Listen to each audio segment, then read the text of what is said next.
Indonesia saya tengok sebagai favorite juara AFF, pemain-pemainnya bagus.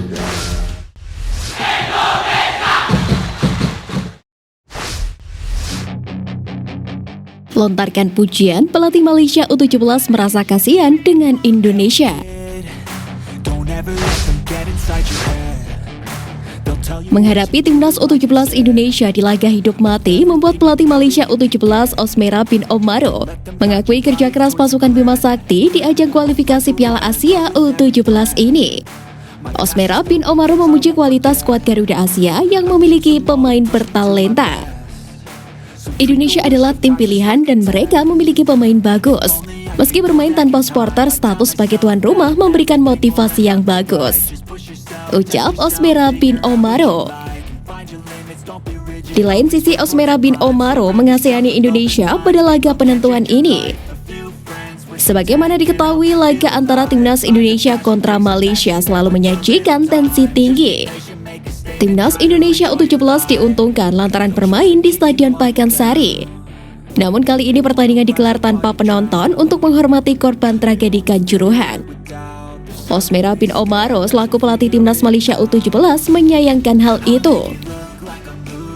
Menurutnya, supporter Indonesia tengah dilanda nasib malang karena tidak bisa mendukung langsung perjuangan Arkan Kakak Putra dan kawan-kawan. Padahal dukungan dari supporter sangat dibutuhkan skuad asuhan Bima Sakti. Meskipun begitu, hal tersebut dibantah oleh Bima Sakti sejak awal kualifikasi dimulai. Bima Sakti menegaskan perjuangan timnas U17 Indonesia sampai di titik malam ini bertujuan untuk menyatukan kembali perdamaian antar supporter tanah air. Ketika timnas Indonesia sudah berkembang lebih baik, supporter layak lebih dewasa mendukung tim kesayangannya.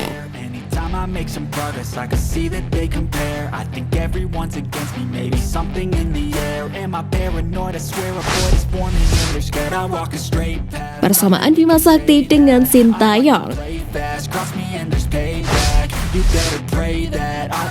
Pertama, bermain sepak bola modern.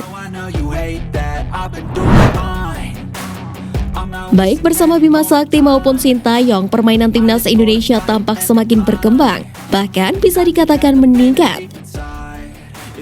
Kini timnas U17 Indonesia maupun timnas asuhan Sintayong bisa terbiasa untuk main dengan pressing tinggi demi merebut bola yang secepatnya di daerah lawan, sehingga bisa mendapatkan peluang untuk mencetak gol. Dan pressing tinggi ini dipadukan dengan kombinasi umpan pendek dan panjang yang juga terstruktur.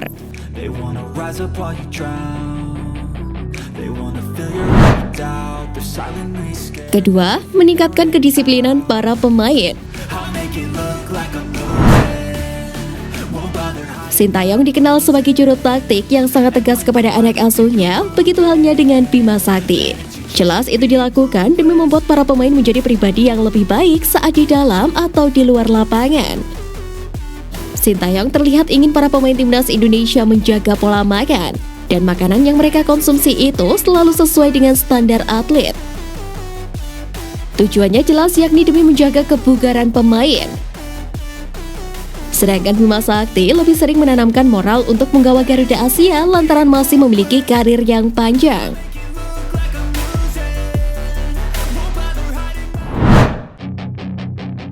Ketiga, tanamkan mental pemenang dalam diri timnas Indonesia.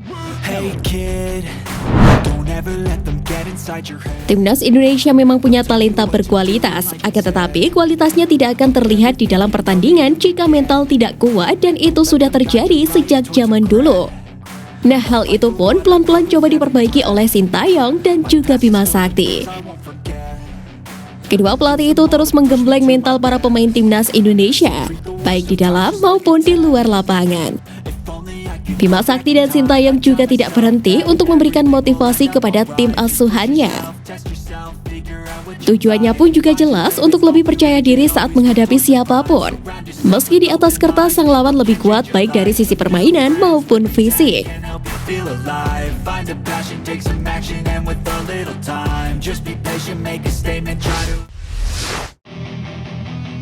Tragedi Kanjuruhan hadirkan trauma hingga hapus kenangan.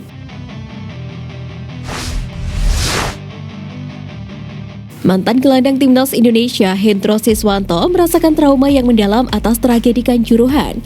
Bagi Hendro Siswanto, Stadion Kanjuruhan memiliki kenangan tersendiri dalam perjalanan karirnya.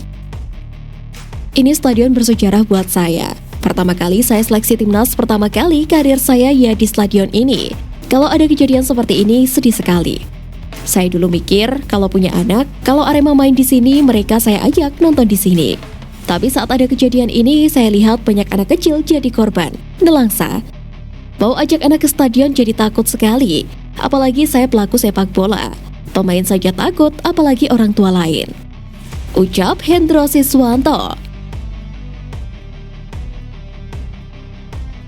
Hal tersebut juga diucapkan oleh Presiden FIFA Gianni Infantino. Kisah Infantino dengan sepak bola diceritakan oleh Menteri BUMN Erick Thohir. Pasalnya, keduanya sempat berkomunikasi pada Rabu lalu. Selain memastikan hari kedatangan Infantino ke Indonesia, Erick juga menjelaskan sosok kelahiran Swiss itu soal betapa terpukulnya setelah kejadian sepekan lalu di Malang. Presiden FIFA cerita waktu kecil diajak orang tua nonton sepak bola. Itu merupakan kegembiraan luar biasa. Tapi bayangkan Erick, kalau kegembiraan yang seharusnya terjadi malah peristiwa yang sekarang kita alami. Tutur Erick dalam rilis resmi. Insiden yang memakan ratusan korban jiwa tersebut memang bak menjadi pukulan telak bagi publik sepak bola dunia. Berbagai ucapan bela sungkawa pun turut hadir dari berbagai penjuru dunia. Setelah beberapa waktu berlalu, semoga saja tragedi Kanjuruhan menjadi insiden terakhir yang terjadi di Indonesia bahkan dunia. Mari berbenah dari segala aspek ataupun demi kemajuan sepak bola Indonesia yang damai dan sejahtera.